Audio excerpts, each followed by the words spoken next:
Advance ज्ञान में नई नई बातें आती हैं और वो नई नई बातें लोगों को अचरज भरी लगती हैं। तो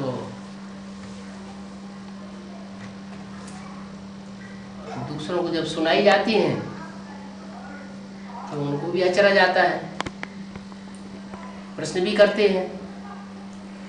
कुछ प्रश्नों का समाधान हम कर देते हैं, कुछ का नहीं कर पाते हैं,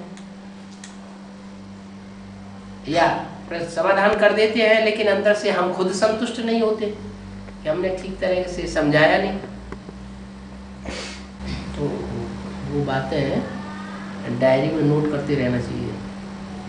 क्या दूसरों को समझाते समय जो बातें क्लियर नहीं होती है उनको डायरी में नोट कर लिया, और जब बाबा आते हैं तो उनके सामने क्लियर कर लेना चाहिए। बाबा ये मुरली में पुरुषोत्तम मास, पुरुषोत्तम साल है, इसका क्या अर्थ है? पुरुषोत्तम मास जो मनाया जाता है, जरूर संगम युग में कोई ऐसा एक मास आता है जिस मास में चारों तरफ बड़ी जोर शोर से गजगोर होती है ज्ञान की। अखबार वाले भी ज्ञान की गजगोर करेंगे, टीवी वाले भी करेंगे, पैसा भी नहीं देना पड़ेगा, ऑटोमेटिक होगा, और रेडियो वाले भी करेंगे।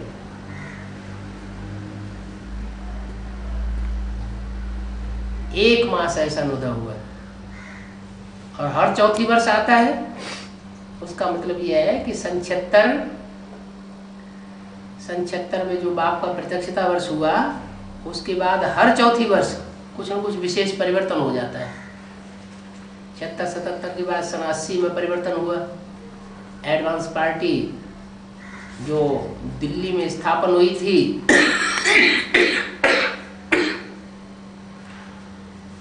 वो दिल्ली से उभर करके ऑल इंडिया टूर लगाते हुए, और टाइम पूरा हो गया उसका 5 ईयर प्लान का। 5 ईयर प्लान आज की गवर्नमेंट बनाती है, बार बार बनाती रहती है, उनका 5 ईयर प्लान पूरा नहीं होता। और शिव बाबा आते हैं तो एक ही बार में 5 ईयर प्लान पूरा कर देते हैं। जो बैगर, उसको क्या बना देते हैं? प्रिंस बना देते हैं। जो 76 में बैगर था, उसका कोई अपना घर भी नहीं था, घर बार नहीं था, कोई प्रॉपर्टी नहीं थी, उसको क्या बना देते हैं? 4 वर्ष पूरे हुए, सन 76 है प्रत्यक्षता वर्ष बाप का, 77 है संपूर्णता वर्ष, और 77 के बाद वो 5 ईयर प्लान शुरू हुआ। 78, 79, 80, 81 4 वर्ष पूरे हुए, और 82 में वो प्रिंस बन जाता है। प्रिंस का मतलब जो राजा का बच्चा होता है उसको क्या कहते हैं? प्रिंस, राजकुमार। जो राजकुमार बनता है उसको किसी से मांगने की दरकार पड़ती है? वो कोई से भीख मांगेगा? नहीं, उसको प्रिंस बना देते हैं। जो 76-77 में बैगर था, वो 5 ईयर प्लान पूरा होता है और बैगर 2 क्या बन जाता है? प्रिंस। कोई चित्र में ऐसा दिखाया है? अरे सीढ़ी के चित्र में कहीं दिखाया है?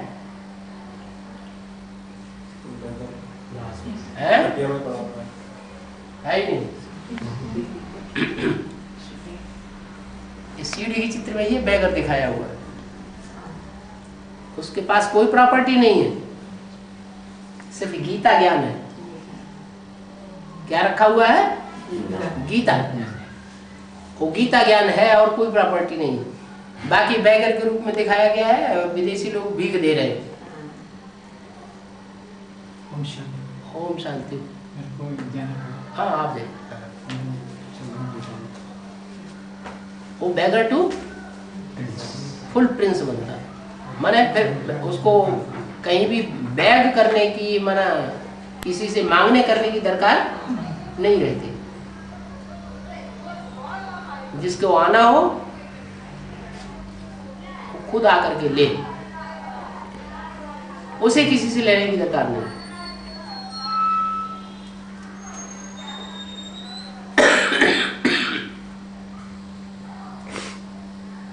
प्रश्न क्या था? पुरुषोत्तम मास। हाँ, तो चौथा वर्ष पूरा हुआ और वो बैगर तो क्या बन जाता है? प्रिंस बन जाता है। ये तो हुई 81-82 की बात। अब 81-82 के बाद फिर 4 वर्ष ऐड कर दीजिए, तो कौन सा वर्ष आता है? 85। हाँ, 85 में एडवांस नॉलेज जो है वो कर्नाटक में फैल जाती है। पहली बार 85 में कर्नाटक से पार्टी का पहला ग्रुप पहुंचता है वहां, और पहला ग्रुप जाकर के जोर शोर से पूरा ज्ञान को ग्रहण करता है, और जब वापस आता है तो कर्नाटक से लमडोर लग जाती है पार्टियों की, एक के बाद दूसरी पार्टी, दूसरी के बाद तीसरी पार्टी। इस तरह ये 4 वर्ष वो भी पूरे हुए और विशेष कार्य हुआ। 85 के बाद फिर 4 वर्ष ऐड कर दो, कौन सा टाइम आया? 89। तो 88-89 में 1 वर्ष अव्यक्त बाप दादा बिल्कुल नहीं आए थे। क्या? उन्होंने सारी ताकत अपनी लगा दी एडवांस पार्टी में। 85 में कर्नाटक निकला, और 86-87 में, 87-88 में ये आंध्रा की पार्टियां बड़ी तेजी से निकलना शुरू हुई 87-88 में, जब 1 वर्ष बाबा नहीं आए। और उसका रिजल्ट ये हुआ कि एक ही वर्ष के अंदर 9 कन्याएं निकली जो कि ब्रह्मा कुमारियां थी, और ब्रह्मा कुमारी आश्रम छोड़ करके और कंपिल में जाकर के सरेंडर हो गई। बिन फेरे हम तेरे। क्या दुनिया में ऐसा होता नहीं है? या तो ब्रह्मा बाबा के साथ ऐसा हुआ कि 300-400 कन्याएं ब्रह्मा बाबा की बन के रही, या तो फिर एडवांस में ऐसा होता है कि कोई कन्याएं माताएं जो है वो अपना घर बार छोड़ करके किसी एक व्यक्ति की बन करके रह जाए। नहीं तो कोई भी कन्याएं माताएं जो है वो शादी करने के बाद किसी व्यक्ति के पास रहती है, शादी किए बगैर किसी के साथ नहीं रहती। लेकिन यहाँ क्या विशेषता? भगवान का कार्य जो चलता है, उस भगवान के कार्य में जो कन्याएं माताएं हैं वो दुनिया की परवाह किए बगैर ईश्वरीय कार्य में अर्पण हो जाती है। तो 89 में वो 9 कन्याएं निकल पड़ी। 90 का वर्ष शुरू हुआ, उस समय त्रेता युग की शूटिंग पूरी हो जाती है। 76 तक सतयुगी शूटिंग, और 76 के बाद 12 वर्ष लगते हैं त्रेता युग की शूटिंग।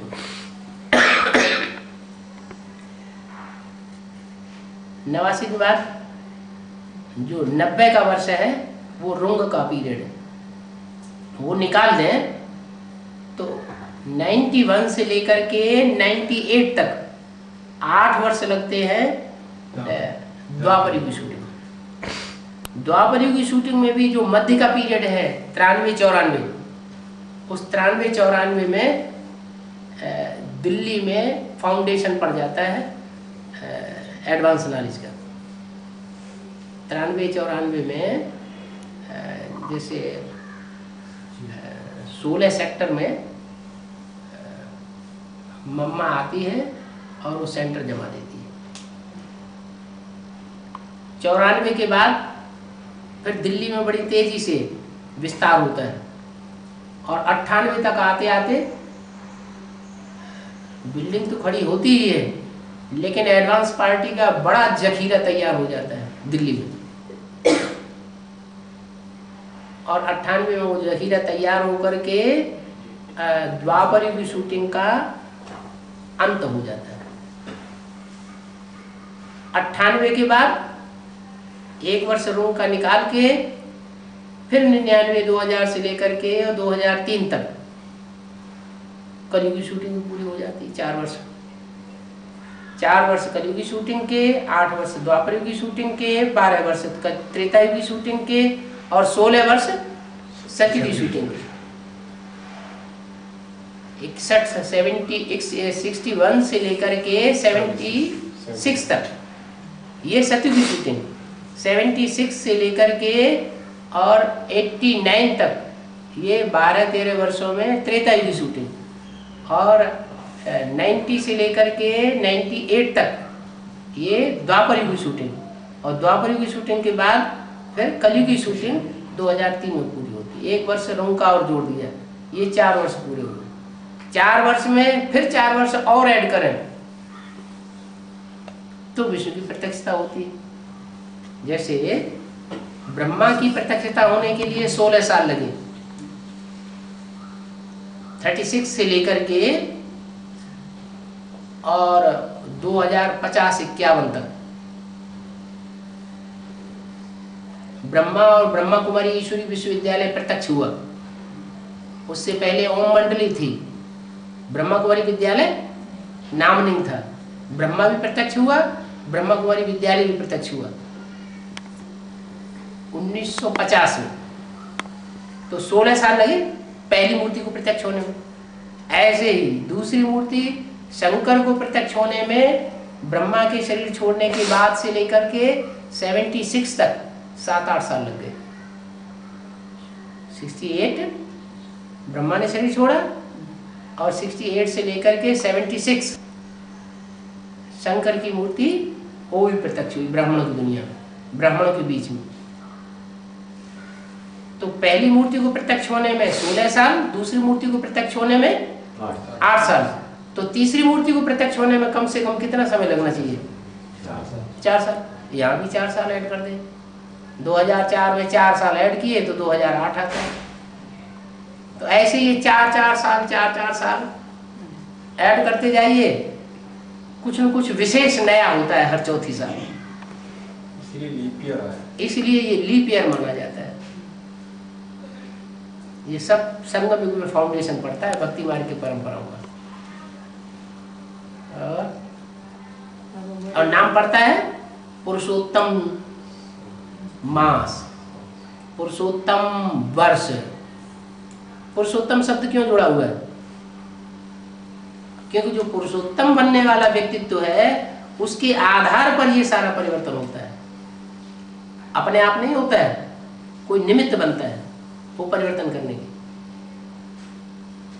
और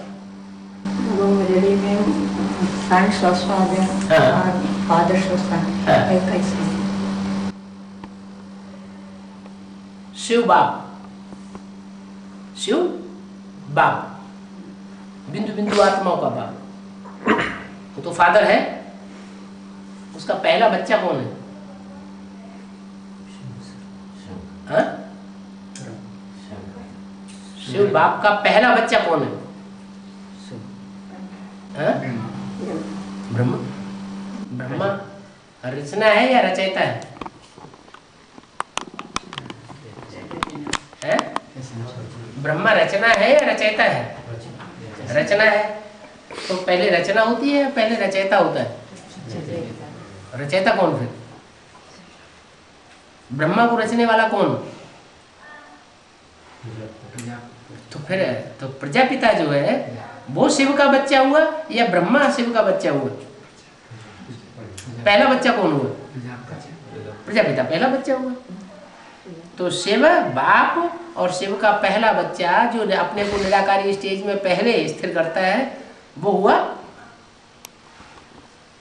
शंकर। डायरेक्ट बच्चा हुआ ना। Next to god is Shankar, next to god is Krishna, next to god is Lakshmi Narayan, next to god is Prajapita. तो ये चारों हस्तियां जो नेक्स्ट टू गॉड बताई है जिनकी नाम, वो एक ही हस्ती का नाम है या 4 अलग अलग हस्तियां हैं? एक ही है। तो वो हुआ बाप शिव और वो हुआ बच्चा। तो जो बच्चा है बाप का पहला बच्चा, वो पहले बाप को प्रत्यक्ष करेगा कि कोई दूसरा प्रत्यक्ष करेगा?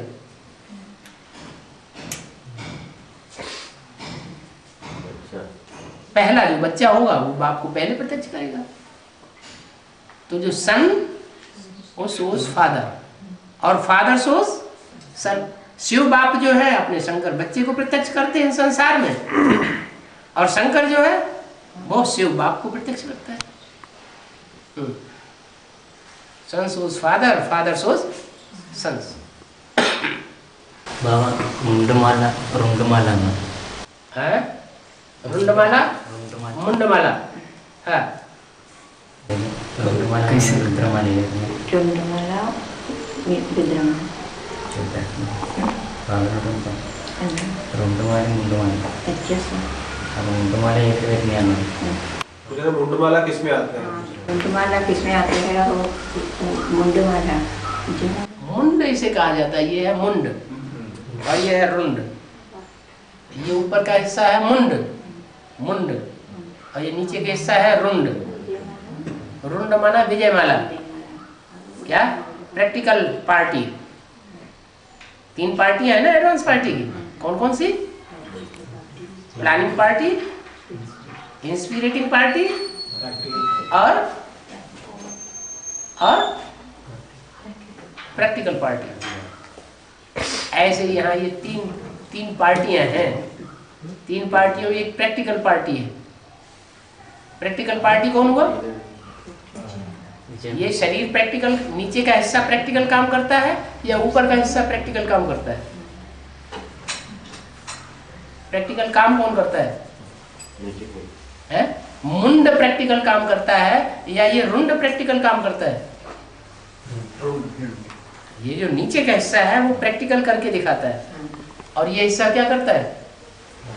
ये प्लानिंग पार्टी है। या तो ये प्लानिंग करता है या तो किसी को इंस्पिरेट करता है, उमंग उत्साह बढ़ाता है। ये जो हिस्सा है ये उमंग उत्साह बढ़ाने वाला है, या तो प्लानिंग करने वाला है। तो ब्रह्मा सरस्वती जैसी आत्माएं जो है वो है उमंग उत्साह बढ़ाने वाली, इंस्पिरेटिंग पार्टी। परम धाम कहाँ है? अभी एक बात पूरी नहीं हुई। अभी एक बात चल रही थी। क्या प्रश्न था? रुंडमाला क्या है और मुंडमाला क्या है? तो रुंडमाला में ये 2 पार्टियां आ गई। एक तो प्लानिंग पार्टी, ये प्लानिंग करता है, और दूसरा इंस्पिरेट करता है। चंद्रमा इंस्पिरेट करने वालों का मुखिया कौन? ब्रह्मा बाबा। और जो प्लानिंग पार्टी है वो तीसरा नेत्र शिव, जो शंकर के द्वारा प्रत्यक्ष होता है, वो प्लानिंग करने वाला है। नई दुनिया का संगठन कैसे तैयार हो, वो कार्य करता है। तो ये प्लानिंग पार्टी हुई, इंस्पिरेटिंग पार्टी हुई, और बाकी नीचे का हिस्सा क्या है? ये सब प्रैक्टिकल पार्टी। माना जो स्थूल में मकान बनेगा वो ये नहीं बनाएगा। इंजीनियर मकान नहीं बनाते हैं क्या? जो सेठ है वो मकान नहीं बना पाएगा, ना प्लानिंग करने वाले इंजीनियर मकान बना पाएंगे। कौन बनाएगा? मजदूर। वो मजदूरों में प्योरिटी ज्यादा होती है, इसलिए प्योरिटी की पावर से वो प्रैक्टिकल करके दिखा देते हैं। इसलिए रुद्रमाला नई दुनिया प्रैक्टिकल में नहीं बना पाती। इंस्पिरेटिंग पार्टी ब्रह्मा सरस्वती जैसी आत्मा है, वो भी नई दुनिया नहीं बना पाती। कौन बनाते हैं? जो विजयमाला के मणके निकलेंगे वो नई दुनिया बनाते हैं। इसलिए पहली अव्यक्तवाणी में बोला है भारत माता शिव शक्ति अवतार अंत का यही नारा है। क्या भारत माता निकलेगी तो ऐसे निकलेगी जैसे शहद की मक्खियों की रानी निकलती है। एक रानी निकलती है, उसके पीछे पीछे सारा झुंड जाता है। सारी ब्रह्मा कुमारियां उसके पीछे पीछे निकल पड़ेंगी, एडवांस पार्टी में चली जाएंगी और प्रत्यक्षता हो जाएगी। तो ये 3 पार्टियां हैं, एक प्लानिंग करने वाली, एक इंस्पिरेट करने वाली और एक प्रैक्टिकल कार्य करने वाली। पूरा प्रश्न क्या था? मुंडमाला और मुंडमाला में, हाँ, तो उसमें जो प्लानिंग पार्टी है वो है मुंडमाला, जिसमें इंस्पिरेटिंग पार्टी प्रवेश है, ब्रह्मा सरस्वती ब्रह्मा की आत्मा प्रवेश है, और एक है प्रैक्टिकल पार्टी रुंडमाला, वो अभी निकलने वाली है, जिसके लिए 4 साल टाइम दिया है, 2004 से लेकर के 2008 तक। पहली मूर्ति को निकलने के लिए 16 साल, दूसरी मूर्ति को प्रत्यक्ष होने के लिए 8 साल, और तीसरी मूर्ति को प्रत्यक्ष होने के लिए 4 साल। ये प्लानिंग पार्टी प्रत्यक्ष हो जाती है, उसको कहेंगे रुंडमाला। विष्णु की माला माना रुंडमाला।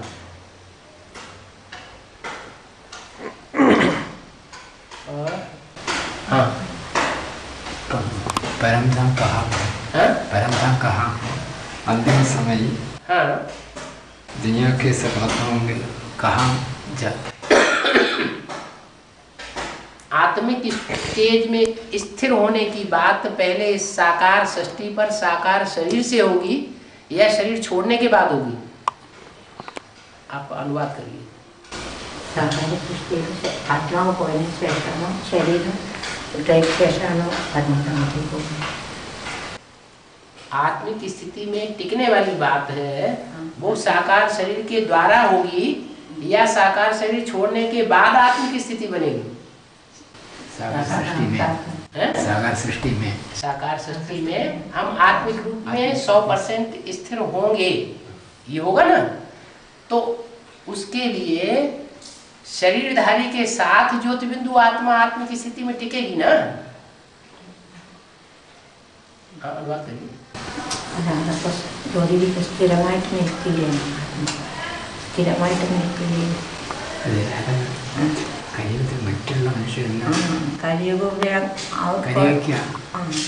अभी एक बात की तो जवाब ले लो।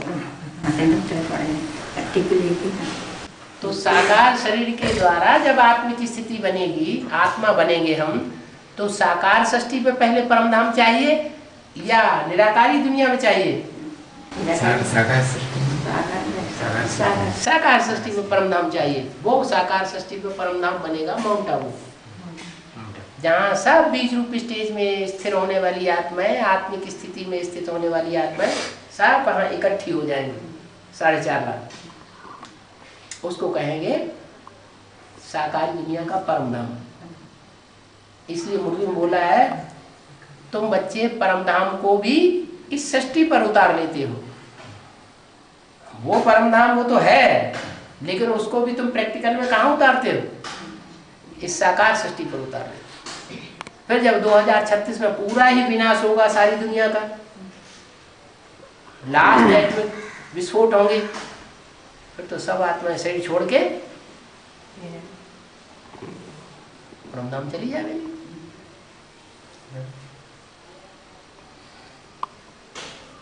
नहीं देंगे वो।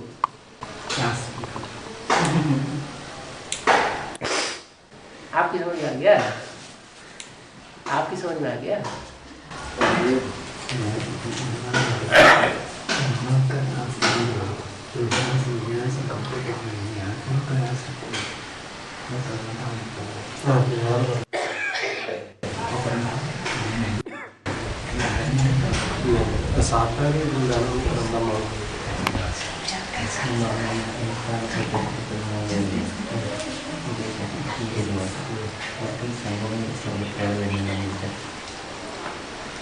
विदेशी आत्माएं जो 3 प्रत्यक्ष करते हैं 76 में बाबा को है, विदेशी आत्माएं, हाँ, 3 आत्माएं प्रत्यक्ष करते हैं, हाँ, बाबा को, वो संगम युग में स्वर्ग में आते हैं।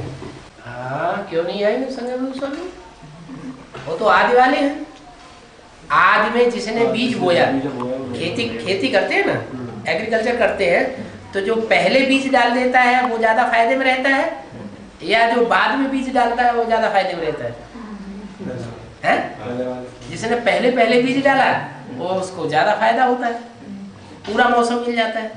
तो ऐसे ही आदि वाली जो आत्माएं हैं जो दिल्ली की थी, और दिल्ली वाले जो 3 हैं वो बाप को प्रैक्टिस करते हैं, ये भीख दे रहे हैं बैगर को। क्या बैगर को पालना कौन दे रहे हैं? वो बैगर को पालना दे रहे हैं, भीख दे रहे हैं। तो यज्ञ के आदि में अगर थोड़ा भी किया तो बहुत बन जाता है। जिसने शुरुआत में थोड़ा सहयोग दिया उसका बहुत हिस्सा बनता है, और लास्ट में अभी ढेर सारे निकल पड़े, फिर किसी ने लाखों दे दिया, करोड़ों दे दिया, तो उतना ही बनेगा जितना आधे वालों को बनेगा, या उससे ज्यादा बनेगा? आधे वालों को ज्यादा बनेगा। भले वो अभी विरोधी है। क्या विदेशियों ने बाप को प्रत्यक्ष किया, लेकिन प्रत्यक्ष करने के बावजूद भी पूरा नहीं समझा, बाप को पूरा नहीं पहचाना, इसलिए फिर बाद में विरोधी बन गए। अभी भी विरोधी है। लास्ट में फिर निकलेंगे, जो आदि में सो अंत में निकलेंगे, और लास्ट सो फास्ट चले जाएंगे। उनके अंदर बीज तो पड़ा ही हुआ है। पूछ रहे हैं बाबा, पूछ रहे हैं कि संगम युग में तो बाबा लक्ष्मी नारायण के रूप में आएंगे, नारायण के रूप में आएंगे, तो बाद में जो सतयुग में उनको कैसे पाप लेते हैं? बाद में सतयुग में जो छोटे छोटे बच्चे पैदा होंगे वो तुरंत ही राजी करने लगेंगे क्या? उनको सकाश नहीं चाहिए।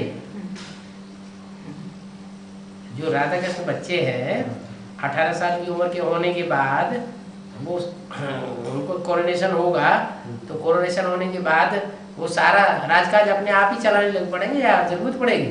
उसको तो माँ बाप की जरूरत पड़ेगी। हाँ जरूरत पड़ेगी। तो उसके बाद फिर वो जो फिर दूसरी बात ये है, जिसका ज्यादा योग होगा, जिसकी ज्यादा याद होगी, उसकी उम्र ज्यादा लंबी होगी। तो सबसे ज्यादा याद किसकी तीखी होती है? लक्ष्मी नारायण की। जो संगम युगी लक्ष्मी नारायण है उनकी याद सबसे ज्यादा तीखी होगी, या कोई दूसरी आत्माओं की याद सबसे ज्यादा तीखी होगी? संगम युगी लक्ष्मी नारायण की याद सबसे ज्यादा तीखी होगी। ज्यादा तीखी याद होगी तो उनकी उम्र भी, उनकी उम्र राधा कृष्ण के बराबर होगी या उनसे ज्यादा होगी? ज्यादा होगी ना। अगर राधा कृष्ण 150 साल जिंदा रहेंगे तो उनको जन्म देने वाले हो सकता है 250 साल की जन्म जिंदा रहेगा। तो कब से गिना चाहते हैं? 76 से। लक्ष्मी नारायण का जन्म कब हुआ? हाँ बदलो।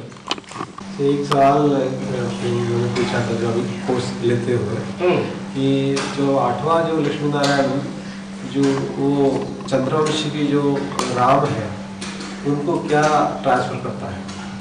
8वां लक्ष्मी नारायण, 8वां लक्ष्मी नारायण जो है बिल्कुल ये हो जाता है, उसके बाद जो चंद्रवंशी आ जाता है। हाँ। तो उसमें क्या ट्रांसफर होता है? मतलब ये जो है बिल्कुल कंगाल हो जाता है, मतलब ज्ञान से कंगाल हो जाता है। यहाँ ज्ञान से कंगाल होता है, वहाँ स्थूल धन से कंगाल होता है। उसको राजाई करने के लिए कोई साहूकार से धन लेना पड़ता है। यहाँ सूक्ष्म धन लेना पड़ता है और वहाँ स्थूल धन लेना पड़ता है। जो साहूकार निमित्त बनता है यहाँ चाहे वहाँ, वो है राम वाली आत्मा। वो राम वाली आत्मा 76 में ढेर सारा ईश्वरीय ज्ञान का धन कमाती है, और जो 8वां नारायण बनने वाला है वो हवाई जहाजों में घूमता रहता है, मस्ती मारता है। तो उसकी राजाई जो है वो सारी गिरवी रख जाती है। तो 8वां लक्ष्मी नारायण है उसका एक्चुअली स्थूल धन जाता है। उसका सारा जो राजपाट है वो राम के दिए हुए धन के ऊपर चलता है, इसलिए वो सारा राजपाट डूब जाता है। लक्ष्मी नारायण का राज्य खत्म और राम सीता का राज्य शुरू हो जाता है। त्रेता युग की शूटिंग शुरू हो जाती है। तो लेकिन वो पूछ रहे हैं कि क्या सतयुग में स्थूल धन होगा ऐसा? क्यों? ये हीरे जवाहरात ये होंगे नहीं? हीरे जवाहरात तो यहाँ भी है, वहाँ भी है, यहाँ कम है और वहाँ बहुत होंगे। अरे ये इतना बड़ा दुनिया है। एक सुनो, इतनी बड़ी दुनिया है, इतनी बड़ी दुनिया में किनारा कहाँ होगा, कौन से देश में होगा? किनारा तो यही भारत में ही हो। भारत में किनारा होगा। और ये किनारा कैसे बनेगा? जब सारी दुनिया डूबेगी तब भारत का किनारा बना रहेगा। एटम बम फटेंगे, जमीन डोलायमान होगी, सारा सागर जो है वो डोलायमान होगा, तो सागर के अंदर जितने भी हीरे जवाहरात रत्न पन्ने मोती है वो सारे कहाँ इकट्ठे हो जाएंगे? भारत के आसपास किनारे पे इकट्ठे हो जाएंगे। तो यहाँ तो रत्नों की खान हो जाएगी। लेकिन उसकी उस टाइम वैल्यू नहीं होगी ना कुछ। वैल्यू ये होगी कि जैसे हीरा है, हीरा रात में भी रख दो तो रोशनी मारता है। हाँ, तो वहाँ कोई बल्ब तो होंगे नहीं। वहाँ जो प्राकृतिक रूप से जो पहाड़ हैं वो पहाड़ ही ऐसे बन जाएंगे जैसे महल, जैसे गुफाएं होती हैं, और उनमें वो रतन जड़े हुए होंगे चारों, रोशनी रोशनी मारेंगे, पता ही नहीं लगेगा कब दिन है कब रात है। मतलब मोह ऐसे कुछ तो होगा नहीं, ऐसी मोह की चीजों बात ही के- नहीं, ऐसी मोह चीजों की बात ही नहीं, वहाँ लगाव की बात ही नहीं। वहाँ तो यथा राजा तथा प्रजा सब एक जैसे ही होते हैं, लेकिन है वो पहले जन्म की बात। दूसरे तीसरे जन्म में वो बात कम होती जाती है। मोह आता है।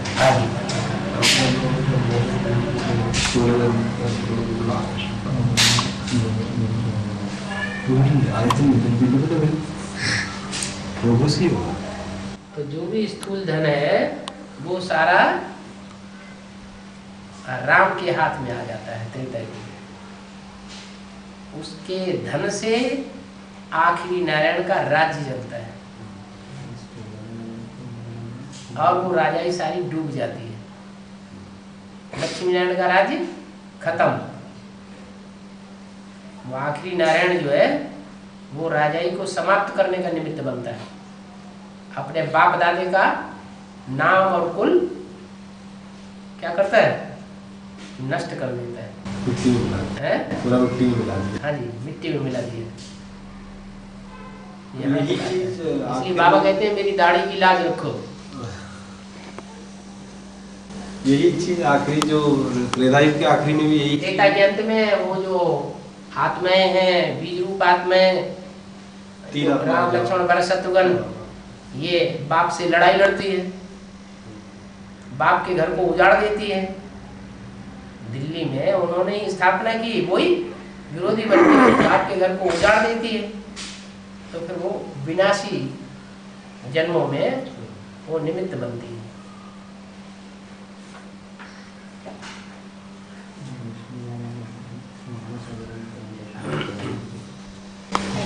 बेसिक वन आर्गुमेंट छाड़ की जगह में तीन जगह और एडवांस में 4 जगह ऐसे। वो रूट्स जो है ना 3 दिखाए हैं, हाँ। एडवांस में 4 दिखाते हैं। हाँ। तीन इस तरफ 3 उस तरफ। चार इस Advance तरफ में चार, 4 ये तो चित्र बाद में बना दिया। जब एडवांस ज्ञान निकला तो उन्होंने फट से ये चित्र चेंज कर दिया। नहीं, उनको ये एक रूट काटने का क्या जरूरत थी? मतलब इसलिए काटने की जरूरत है ताकि ये बात तुम समझा ना पाओ कि 10 धर्म होते हैं, 4 तो बता सकते कि 10 धर्म होते हैं, 10 अवतार होते हैं, 10 रथ होते हैं। राम के बाप का नाम क्या है? दशरथ। तो 10 रथ यहाँ होने चाहिए ना, यज्ञ के आदि से लेकर के और जब तक ब्रह्मा का कार्यकाल चला तब तक वो दशरथों ने अपना वर्चस्व कायम किया यज्ञ में। बाद में राम वाली आत्मा आती है, उनकी पालना ली जाती है। तो वो 10 जनों को उन्होंने डिस्टर्ब कर दिया। लेकिन डिस्टर्ब करने से कोई थोड़ी डिस्टर्ब हो जाएगा ज्ञान।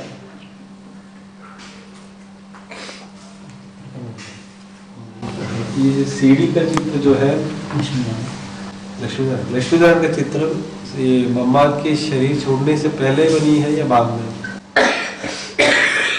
मम्मा जब हॉस्पिटलाइज थी, मम्मा के हाथ में यज्ञ की सत्ता नहीं थी उस समय।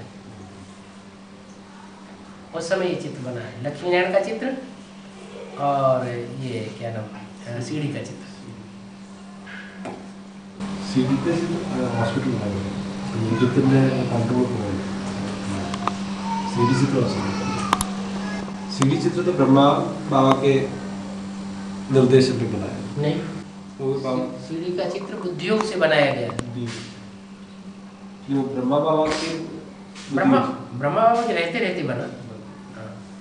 करेक्शन 4 चित्रों में ब्रह्मा बाबा ने ही किया, लेकिन फिर बाद में मुरली भी करेक्शन करती रही। मुरली ने बोला है सीढ़ी के चित्र में नीचे लिखो विनाश काले विपरीत बुद्धि विनश्यते, और ऊपर लिखो विनाश काले विपरीत बुद्धि विजयते। जो 4 कुमार दिखाए हैं, 4 कुमारियां दिखाई हैं ऊपर, उनके लिखो विनाश काले प्रीति बुद्धि विजयते, और नीचे लिखो जहाँ ये ब्राह्मण बैठे हुए हैं विनाश काले विपरीत बुद्धि विनश्यते। इनका पद विनाश को प्राप्त हुआ, इनका पद का विनाश हो गया और उनका पद अविनाशी बन गया। लेकिन ये सब चित्र अभी भी माउंट आबू में है।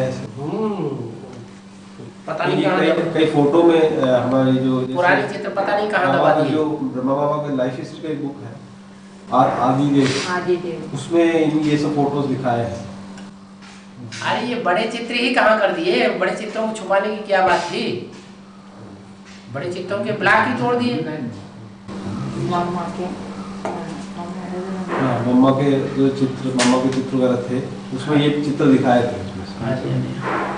ये बुक आदि देव की बुक है। फिर हमने उनको ये दिखाया कि ये चित्र इसमें है, इसका मतलब ये ओरिजिनल चित्र है।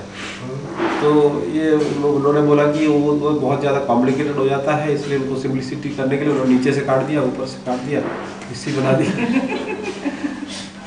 मतलब कुमारी को हमने ये क्योंकि उनको कन्विंस करने के लिए बोला कि ये चित्र है। विधर्मी ऐसा ही करते हैं।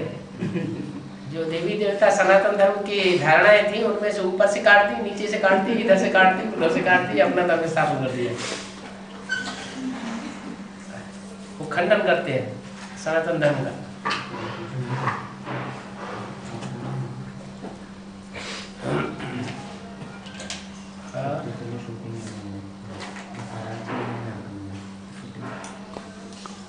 कराची से मुरली शूटिंग सत्युग का कराची से नहीं शुरू होती है? हाँ जी, कराची से शुरू होती है शूटिंग। हाँ, कराची में ही सैंपल शुरू हुआ। मुरली तो सैंपल जो है नई सत्युगी दुनिया का सैंपल कहाँ से शुरू हुआ? नरक की दुनिया के बीच स्वर्ग का वर्षा देता हूँ, वो कहाँ शुरू हुआ? हिंदुस्तान पाकिस्तान के बीच में खून की नदियाँ बह रही थी, और वहाँ कराची में जब सागर के कंठे पर 300-400 कन्याएं माताएं आराम से रही पड़ी थी, उनको कोई दुख नहीं था, कोई परेशानी नहीं थी। तो नरक की दुनिया के बीच स्वर्ग का नज़ारा था ना, सैंपल तो बना ना। उस सैंपल की यादगार में आज भी अजमेर शरीफ में वो स्वर्ग का मॉडल बनाया हुआ दिखाया गया है भक्ति मार्ग में। बाबा वो मॉडल बीच में है या दीवार में है? वो मॉडल कहाँ है? आप अजमेर में जाके देखा तो हमने भी नहीं, आप भी चलिए, हम भी चले नीचे बाद में चलेंगे बाबा। वो दरवाजे पर किया है या जमीन पे है? जमीन है देखा है? हाँ जमीन जमीन में दिखाया है। हाँ, ये पूछ रहे हैं कि आत्मा को याद करते हैं, आत्मा को याद करते हैं, आत्मा को हाँ भी याद करना है, या आत्मा को देखना है, उसके बाद बाबा को ही देखना है। आत्मिक स्थिति ही नहीं बनेगी तो परमात्मा बाप की याद कैसे आएगी? पहला फाउंडेशन तो आत्मिक स्थिति है। दोनों को इकट्ठा कैसे देखेंगे ये पूछ रहे हैं। तो आत्मिक स्थिति आत्मा को भी देखें, परमात्मा को भी देखें। अभी तो बताया कंठ से लगा लो। दोनों एक जगह। है बाप को कंठ से लगा लो तो कैसे लगाओगे कंठ से?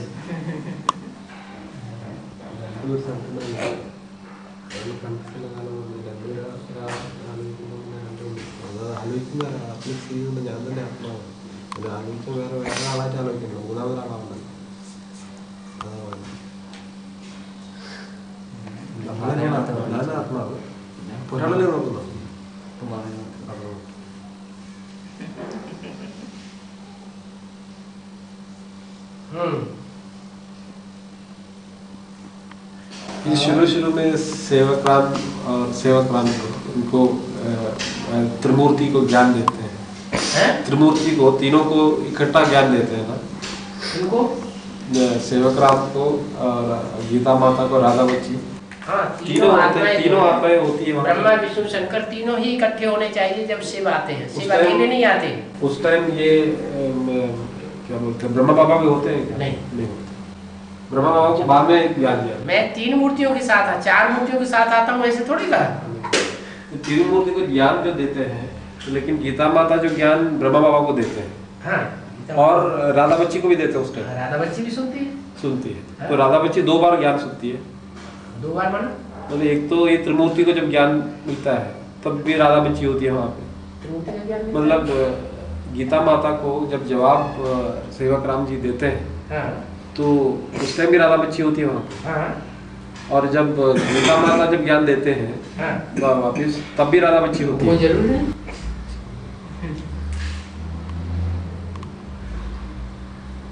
क्योंकि वो त्रिमूर्ति का जो ज्ञान जो होता है कि ज्ञान देते हैं, त्रिमूर्ति होना चाहिए सिर्फ। त्रिमूर्ति ही होना चाहिए उस जो ज्ञान देते हैं भगवान। त्रिमूर्तियों के साथ ही भगवान होना चाहिए। हाँ। लेकिन प्रजापिता तो होता नहीं जब ब्रह्मा को ज्ञान दिया जाता है। प्रजापिता नहीं होता। नहीं, मैं आता हूँ तो 3 मूर्तियों के साथ आता हूँ। ये थोड़ा ही कहा कि जब इनको ज्ञान सुनाता हूँ तो 3 मूर्तियाँ होती हैं। मैं आता हूँ तो अकेला नहीं आता हूँ, 3 मूर्तियों के साथ आता हूँ। तो 3 मूर्तियाँ एक की आदि में भी थी, अभी अंत में भी 3 मूर्तियाँ प्रत्यक्ष हो, तब बात की पूरी प्रत्यक्षता हो। 76 में प्रत्यक्षता तो हुई, लेकिन पूरी प्रत्यक्षता नहीं कहेंगे, थोड़ी आत्मा के सामने प्रत्यक्ष हुआ। और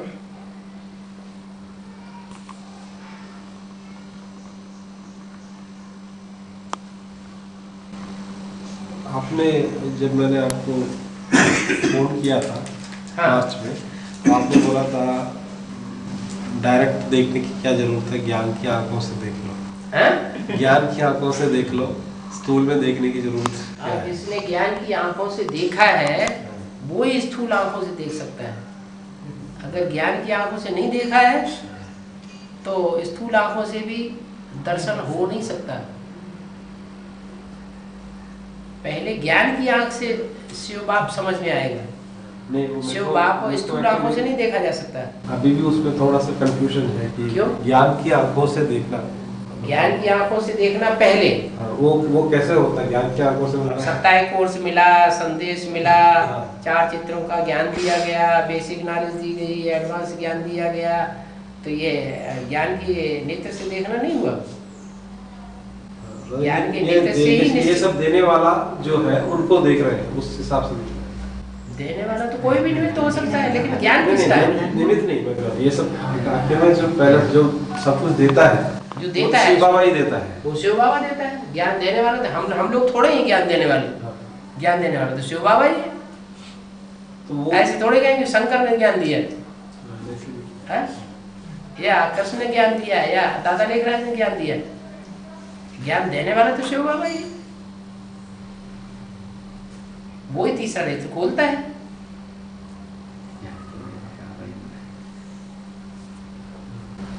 जानना, बाबा को जानना, देखने से जानना। ज्ञान माने ज्ञान माना जानना, जानना माने देखना, दर्शन करना। एक होता है अंदर की आंख से दर्शन करना, एक होता है बाहर की आंख से दर्शन करना। महत्वपूर्ण कौन सा है? अंदर की आंख से जिसने देख लिया वो बाहर की आंखों से भी देख पाएगा। अंदर की आंख से नहीं पहचान में आया तो बाहर की आंख काम ही नहीं करेगी। काला चश्मा लग है? आज कोई कह देगा ये भगवान का पार्ट है, ये भगवान है। अच्छा ठीक है भगवान है। कल कोई कहे अरे ये भगवान नहीं शैतान है, हम तो कुछ दूसरा समझेंगे। अरे हट, अच्छा निश्चय आ जाएगा।